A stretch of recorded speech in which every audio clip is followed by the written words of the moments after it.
Hey Amanda, long time no see. I wanted to make a video to explain the passive voice to you. I felt like just sending you work without explaining the passive voice would be tough because the passive voice is one of the more different things. Pretty much everything you've done up until now has been active voice verbs. And so I'm going to share some stuff with you to kind of explain this so that you can do the work and hopefully succeed at it. And if you need help, you can ask me questions. But so the first thing, if hopefully you can see my screen now. Um, in Latin, there are two voices. Most languages, I think there are only two voices. Sometimes there's the middle voice in like Greek, but so the active voice is where the nominative does the verb to the accusative, which is everything we've done so far. We always say the nominative does the verb to the accusative, beginning and middle. So in English here, the cat eats the mouse. Eats is an active verb because the cat is doing it to something. But a passive verb is where the action is kind of reversed back on the nominative. So the mouse is eaten. This verb phrase, is eaten, is a passive verb.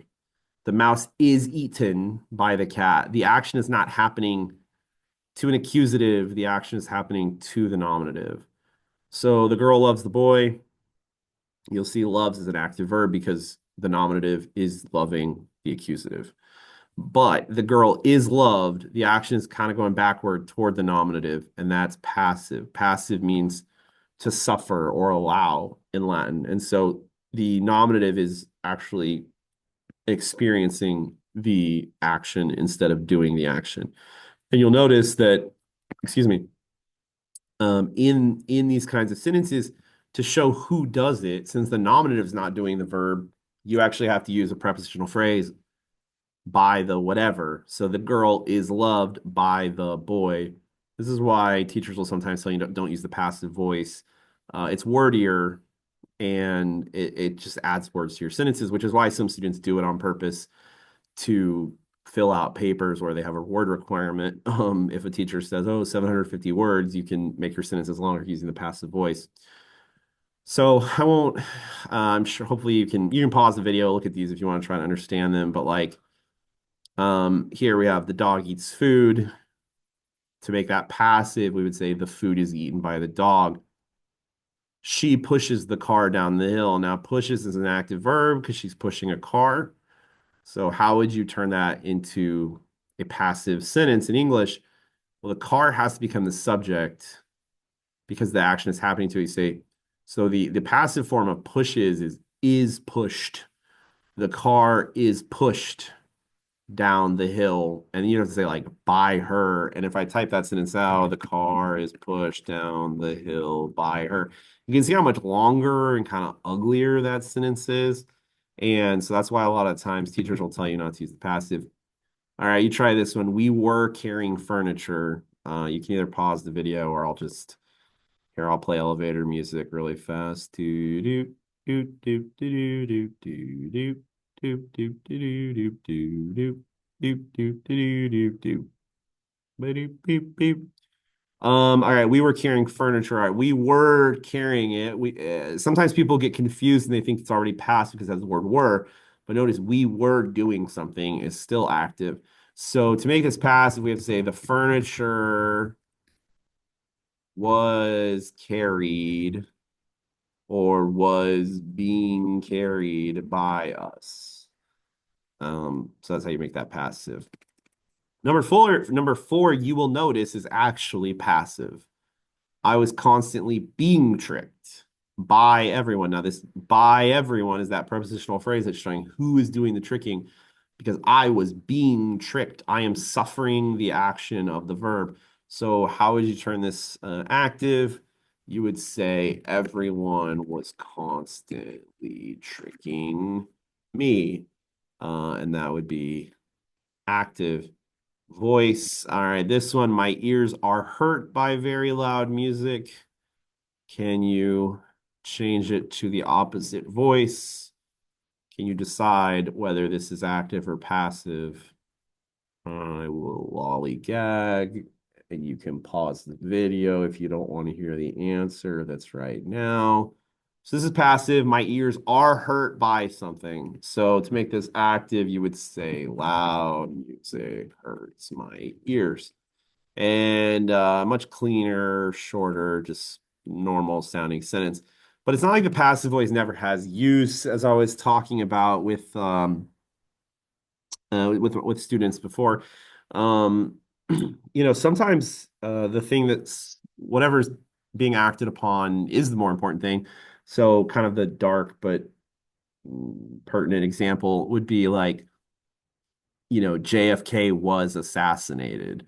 So when that happened, if the newspapers said Lee Harvey Oswald assassinates JFK, well, why are you putting Lee Harvey Oswald first? He's actually not nearly as famous as JFK. So when something happens to someone or to something, and you want to, Titanic sunk by iceberg, if you did that headline, an iceberg sinks the Titanic, it highlights by putting first the iceberg instead of the thing that will actually catch everyone's attention, the Titanic. So it's not like the passive voice is never useful. It's just that sometimes it can make sentences really ugly and stupid. So Latin has a passive voice. It has a different set of endings. Allow me to show them to you. Let's see. I need to get this out of the way. I don't know if you can even see that. Um, so, um, here's a chart. So we have our active endings in the present tense. Amo, amas, amant, amamus, amantis, amant, ost, mustis, int. I love, you love, he loves, we love, y'all love, they love. Those are our normal active endings that will still exist and we'll keep using. And it's not like the active voice doesn't exist now. It's just that we need to also know that passive voice exists. The passive endings instead of ost, mustis, int are ris, ter, mer, mini, inter. So ris, ter, mer, mini, inter. You can see them over here too.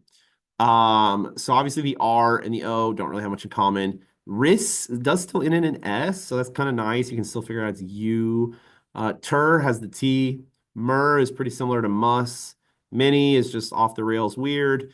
And then inter still has int like they. So instead of amo, I love, amor is I am loved. It's happening to the subject.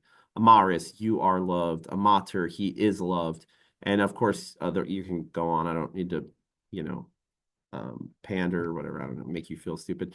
So I am loved by my mother. You are loved by your parents and things like that. So those are those endings. And we also need to look at the imperfect endings, which hopefully will look familiar to you. Ignore the subjunctive for now. A bar. So the ending instead of just R, it's bar, baris, botter, bomini, or sorry, bomber, bomini, bonter. So we get this very familiar ba for the imperfect, where ba is like was or were. So bar, ama bar is I was loved. Ama baris, you were loved. The RE here, sometimes this will be written, especially in poetry, as ama bare, which can be confusing because it kind of looks like an infinitive, but if you know your infinitives, you know bar, it does not end there. I'm a bonter, they were loved. And once again, you might have by their, teachers or something like that. So these are the passive endings. So I'm trying to move a little fast. I figure you can rewatch the video if I'm going too fast, but I also don't want to bore you to death with like the longest video of all time. This would be more useful if you had the charts, but I will say, let me try to explain this. So like if you're looking at a chart, you say, okay, Arcesebon, right? That means they were summoning. All right, now to make the passive verb of that, you add, bonter instead of just bont. So the passive form of Arcesebonter. And then what that means is they were being summoned. Uh, cool. And they were being summoned. I'm just gonna here we go. They were being summoned. So one thing I don't know if this will work for you, but maybe if you pull up charts, if you have this verb like archese banter and you don't, well, here, let's try it like this. So like, let's say you saw the word ducator and you just couldn't figure out what it means. So imagine that it were active, just duke it. So if with the charts that I have in the classroom, if you go from the chart, the word on one chart, you go to the same place on the other chart. So let me explain. Let me show you what I mean. So like on this, like ducator is right here. And you're just like, let's say you just couldn't figure out what it meant. We'll go to the same spot on the active chart, duke it. And you're like, okay, well, I know duke it means he leads. So if duke it means he leads, and the passive is just it's happening to him. It's not he leads, it's he is led. And so sometimes if you get confused, that's kind of what this exercise that I had them do. I'm not that worried about you doing, but so if this is he leads, then what's ducator? Well, you go, it's he is led, or you could even say he is being led if you really wanted to, but he is led. All right, so facie bont. So let's say we had facie bonter, and we're just like, all right, I have no idea. Facie bont. Well, we know inti is they, ba were, and then making. All right, so how do we make that passive? It's still they. It's really still they were, but it's not they were making, it's they were being. So they were being made. So like pizzas were being made in the kitchen or something. Let's do one more. So like archesis. Okay. So I know this would be archecerus. Um, it's you. So archesis is you summon. So what's the passive of that? Well, Archecerus, not you summon, but it has to happen to you. So it's you are summoned. So using charts can kind of help you. The passive voice just doesn't usually come very natural to people. Um, it takes a little bit of thinking where you're like, okay, wait, if it's happening to the subject, then it's you. But the words you're going to add, it's the helping verbs. Am, is, are, was, were, and I guess being, but like instead of I love, I am loved. Instead of he loves, he is loved. And yeah. So this chapter is it goes all over the place, to be honest. I'm not totally sure. I don't know exactly what I want you to do with it yet. I kind of have some work that I made that I might just send you and see what you think. And if you need more practice, maybe. But this chapter is like it kind of it just talks about Rome at first, and there's this arch being built, but then we get the story behind the arch.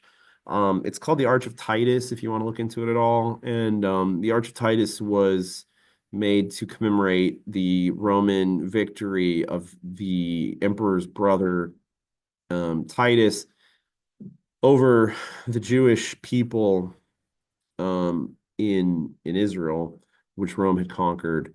And it's actually like it's like the destruction of the temple and stuff for the Jewish people.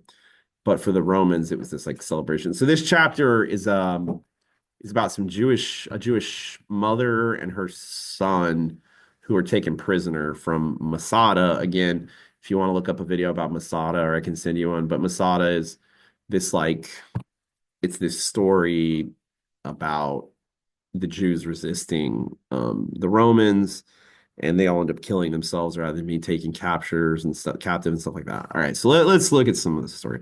So you got Noxera, it was night. Luna, Stellique, and Kylos, Sereno, Fulgame. All right, the Luna, the moon, Que at the end of the word, and the Stellae, stars, Fulgabont, shine. So was shining in the Kylo Sereno, in the serene or calm sky. Tempesturat, it was the time, quo, when homines people solent quiescere are usually quiet. Tamen, however, Romae, in Rome, nulla erat quies, nothing was quiet, nullum silentium. There was no silence. So far, no passive verbs. We're all good. But we're going to start seeing some passive verbs here, okay? So magnis in domibus, so in magnis domibus. In the big houses, ubi divites habitabunt, where the rich people were living. Canae splendidi consume banter. So let's think about this for a second. Canae splendidi, splendid dinners. Now, consume banter. Banter is a passive ending. So the dinners are not doing something. Something is happening to the dinners. What is happening to the dinners? The splendid dinners were being eaten in rich people's houses. Kibis sumptuosus, sumptuous food, really tasty food. A servis offere bater. All right, we get ter again, bater.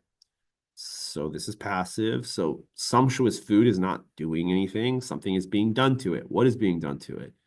It was being offered.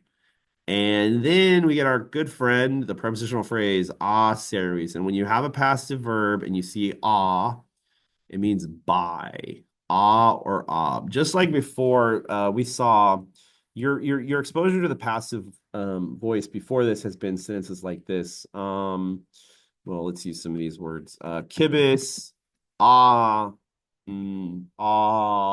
discipulis, what am I trying to say? Consumptus erat, the food having been eaten by the students was good. This is a perfect passive participle, the fourth principal part, and this ah or ob means by. And so I have a visitor here. I wonder if I can pause the video. All right, I might send you another video. Let me see if I can pause it.